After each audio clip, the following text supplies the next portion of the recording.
The Good Reading Podcast is brought to you by Luxury-Read, the monthly book subscription that pairs a new release book with a pampering gift delivered to your door.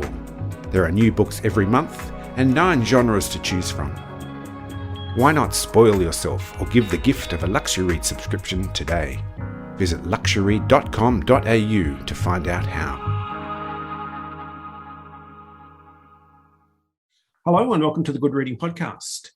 Peter Fitzsimons, AM, is Australia's best-selling author of non-fiction. His books include biographies of iconic Australians, including Ned Kelly, Douglas Mawson, Burke and Wills, Charles Kingsford Smith, and Nancy Wake. His books also cover some of the seminal events in Australia's wide history, including the military campaigns at Kokoda, Gallipoli, Fromelles and Pozières, and the Eureka Stockade Uprising. But today I'm talking to Peter about his latest book, The Incredible Life of Hubert Wilkins. Peter, welcome to the Good Reading Podcast. Thank you very much for having me, Greg. When we think of great Australian explorers, names like Burke and Wills, Blaxland, Lawson and Wentworth, Matthew Flinders and Douglas Mawson inevitably come up. Why wouldn't we think to include Hubert Wilkins on that list? It's interesting, isn't it? Because if you stopped 100 people in George Street, Collins Street, St George's Terrace, wherever, and said, who is Sir Hubert Wilkins? Most, I put it to you, wouldn't know. And yet my wife about 20 years ago caught me looking at a $100 bill and she said, I know what you're doing. I said, what am I doing? She said, you're looking for your next biographical subject, aren't you? and she was absolutely right, because, you know, in terms of famous Australians, I like doing stories on iconic Australians, but, you know, Sir John Monash, Charles Kingsford Smith, I've done them and I've really enjoyed them. But Sir Hubert Wilkins had, with the greatest respect to, Douglas Mawson is another one, with the greatest respect to Douglas Mawson, with the greatest respect to Sir Charles Kingsford Smith, you know, notable men who've seen new horizons that nobody had ever seen before. Neither of them got close to what Wilkins did with his life. It was extraordinary. And one of the problems I had with this book was to fit in the things that he had accomplished between 2 slabs of cardboard and call it a book. He was born in South Australia. He then moved to Adelaide. He got skills. He'd had all kinds of skills on the farm that he'd learnt. How to start an engine was a key one. Cinematography was starting out, and his big breakthrough was when one of the engines to make the projector work broke down. He got it fixed, and he travelled with this travelling carnival. He then realised the potential of cinematography. The big deal in cinematography at that time was not fiction, it was non-fiction, newsreels, to see up front on a screen what an elephant looked like charging towards you, or a lion, or a war. Wilkins had the skills. He went to London. They sent him all over Europe. Then he got an opportunity to go to the Arctic, to look to what we know as the Inuit, but were then known as the Eskimos, to look at how they lived. He was there for 3 years. He arrived as a photographer on an expedition led by an Icelandic American. So he was the 30th man out of 30. He ended up leading the expedition, because when Stephenson went missing, he was the one that took over, because he had all these leadership abilities. He then hears about the Great War. He gets back to Australia and he says, I want to become a soldier. They said, well, you'll have to do a medical. They had a look and said, no, your feet are buggered, mate. You can't be a soldier. He said, I've just walked 400 miles out of the Arctic. I think I'm okay. They said, you can be a photographer with Charles Bean at the Western Front. On occasion, puts down his camera and leads the men into battle. Sir John Monash, the great Australian general, was asked after the war. He said, George Hubert Wilkins was the bravest man in my command. He then goes down to Antarctica. He goes on an expedition to Russia, to Soviet Russia. He goes across Northern Australia. He then says, I think I can fly a plane from Alaska across the polar regions at the top of the world and land in Norway. He tried once and failed. He tried twice and failed. On the 3rd time, he did it. He led the front page of the New York Times 3 days in a row. He then said, I think I can take a submarine under the polar ice cap. They said it couldn't be done, and in the first instance, they were correct. However, here's the thing, Greg.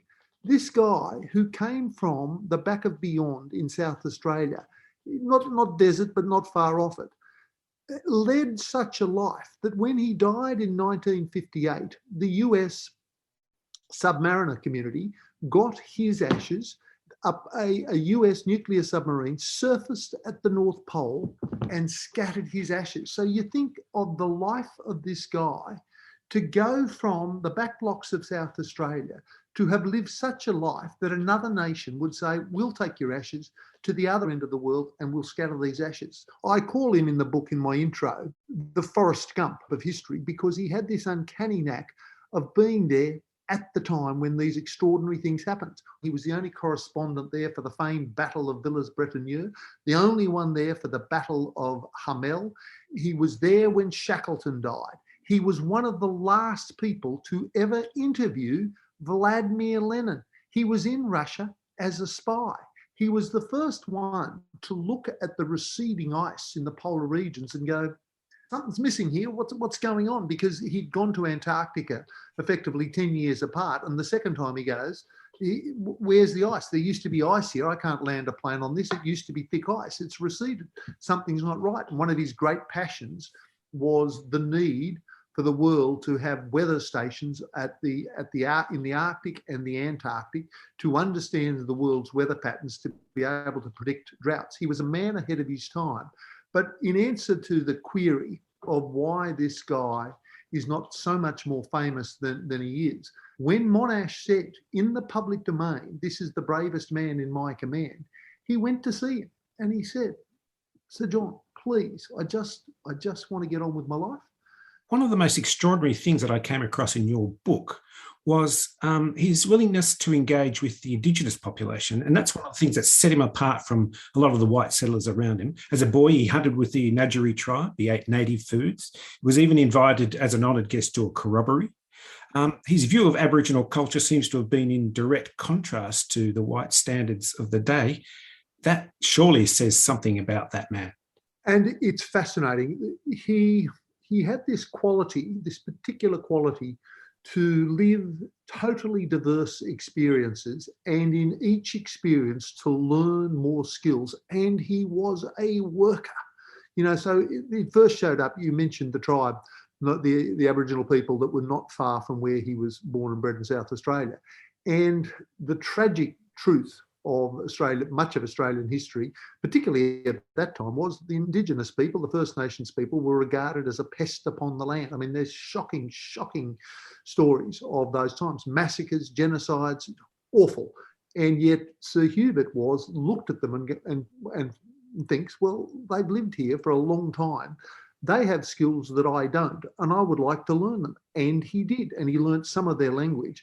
And that particular capacity, when he then saw the Inuit people in the northern regions of Canada for the first time and looked at how they lived, what are the skills they've got which will allow me to live like they do? And even though it's 30 degrees, 50 degrees below zero, how can I be comfortable? How can I not live off the land, but live off the ice? And he had that capacity to pick up the skills as he went along. He seemed to have a great ability to engender trust and to build trust with people. And then also he appears to have been a great observer. To bring up all those skills, to take on all those skills, he must have been a great observer of the world around him. Yes. And an extraordinary intellect as well. I mean, when I wrote about Douglas Mawson was the complete package in that when Mawson joined the expedition of Shackleton in 1907, again, exactly like Wilkins joining Stephenson's expedition, I think Mawson was the 28th picked out of 30. And yet by the end of the expedition, he was one of Shackleton's main three men because he was physically robust. He was smart as a whip. He was a hard worker. He was easy to get on with. He was a team player, for want of a better term. And that was Sir Hubert Wilkins writ large. He was all of those things. Hubert Wilkins said, I'm going to fly across the top of the world.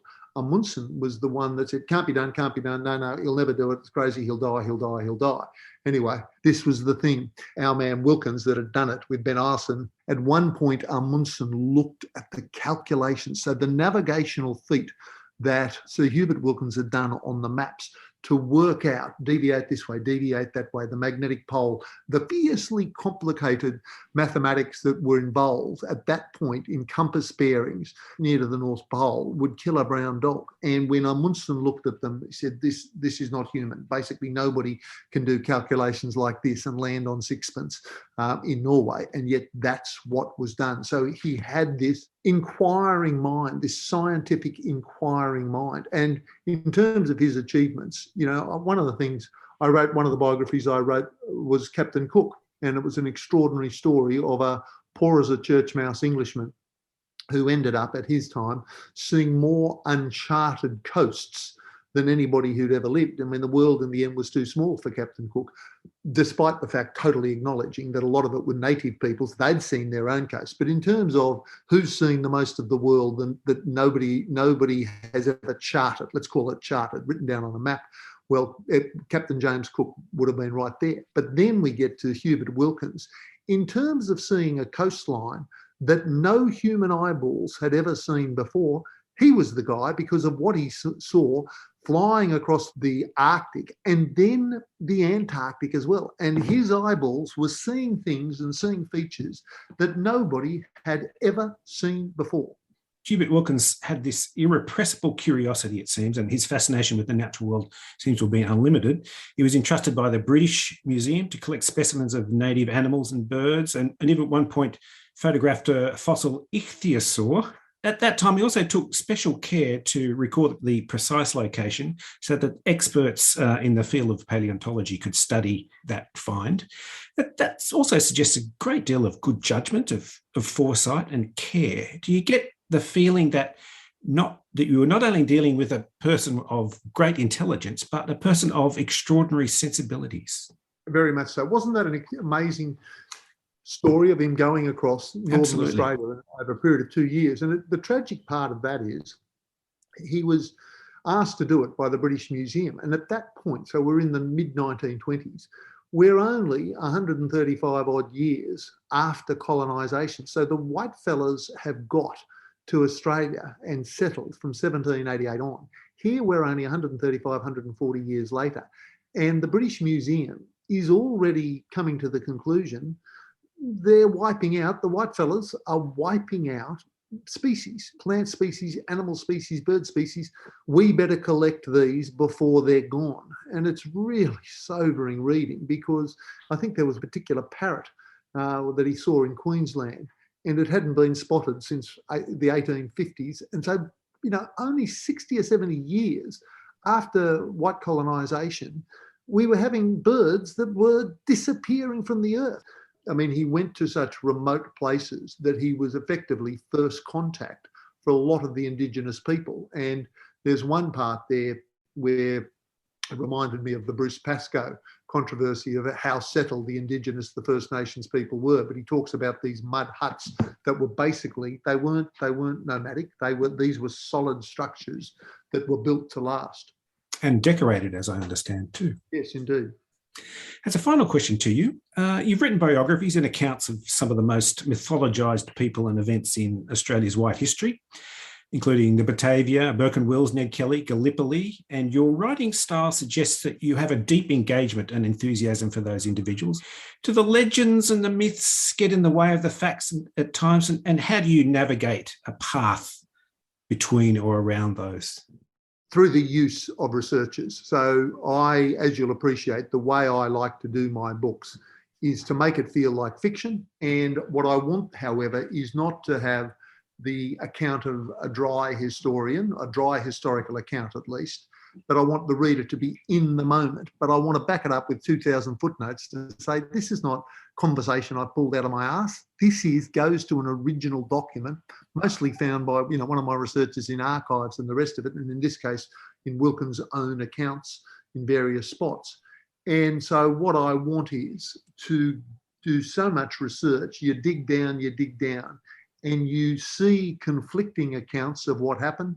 And what I have very smart researchers who frequently have heated conversations about what actually happened. And I'm the arbiter, the judge, if you like, to say, well, no, I reckon Libby makes a very strong argument here. And I believe that's what happened. And so you try to cut through the mythology and get to the core of what happened. One of the books I've just completed is on the Opera House. And again, huge controversy. Was Jorn Utzon a genius? Was he incompetent? What was he? Who was most to blame for the fact that he resigned and went back to Denmark? Well, it took me a lot to get to what I think is the truth, but I don't do it on this brain. I do it on several brains, all working together to try to work out what happened. One of my researchers brought to my attention the fact that when Cook landed at Botany Bay, his way was blocked by two very brave Indigenous warriors, and they were holding shields. And he brought to me the account that Cook had first fired a musket between them and then fired a musket at one of them. And I said, can't be true, cannot be true. I cannot believe that happened. And he said, well, here's the account. Here's first Cook's account. Here's the account of other people that were with him. This is what happened. And it was incontrovertible.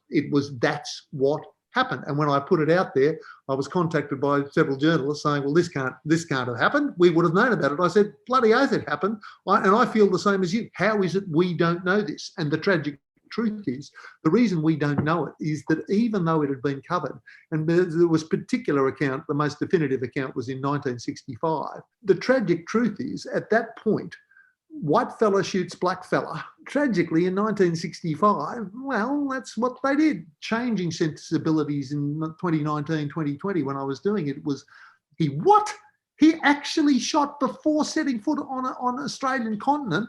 He actually shot the first Indigenous man that he saw, and it wasn't to kill him at all. It was sort of like birdshot, but it was still breathtaking to me. And so that's one of the virtues of researchers, to turn over new stuff and to establish that this is what happened. Certainly times have changed, and it seems like this is Hubert Wilkins' time. So Peter Fitzsimons, thank you for joining me on the Good Reading Podcast. I've been talking to Peter Fitzsimons about his latest book, The Incredible Life of Hubert Wilkins, Australia's Greatest Explorer. It's published by Hachette and is available at goodreadingmagazine.com.au. My name's Greg Dobbs, and thanks for listening. This Good Reading Podcast was brought to you by LuxuryRead. Why not spoil yourself or give the gift of a LuxuryRead subscription today? Visit luxuryread.com.au to find out how.